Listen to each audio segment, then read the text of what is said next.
السلام عليكم ورحمة الله وبركاته. أهلا وسهلا بكم في قناة أكاديمية عواد. النهاردة قفل المؤشر على 18725 نقطة بهبوط أقل من 1%.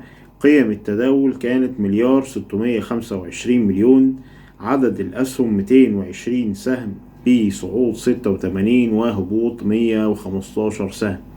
ترتيب الأسهم من حيث قيم التداول: أول سهم بلتون 157 مليون، بعد كده التجاري 88 مليون، بعد كده العربية للصناعات الهندسية 65 مليون، بعد كده فوري 50 مليون. ترتيب القطاعات من حيث الحصة السوقية: أول قطاع معانا الخدمات المالية 22%، بعد كده العقارات 14%، بعد كده التشييد ومواد البناء 8.5%، بعد كده الأغذية والمشروبات 8%. النهاردة المؤسسات المصرية والعربية كانوا شراء، والأفراد والأجانب كانوا بيع. عايز أتكلم النهاردة في أسهم جيدة. بعض الأسهم دي عليها أخبار، وبعض الأسهم وصلت إلى أسعار جيدة، ولكن هذه الأسهم للمراقبة والمتابعة فقط، وأنصح حضراتكم بتأجيل الدخول فيها حتى يكتمل تصحيح السوق.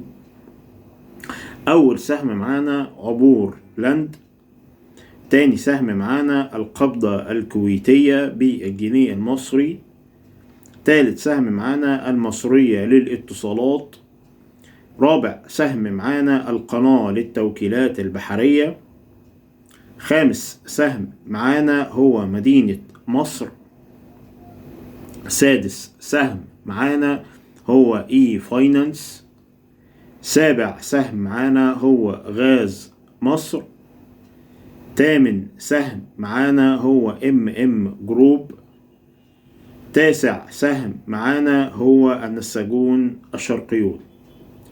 بس ده كان الفيديو بتاعنا النهاردة، وأتمنى تكون استفدتم من الفيديو ده.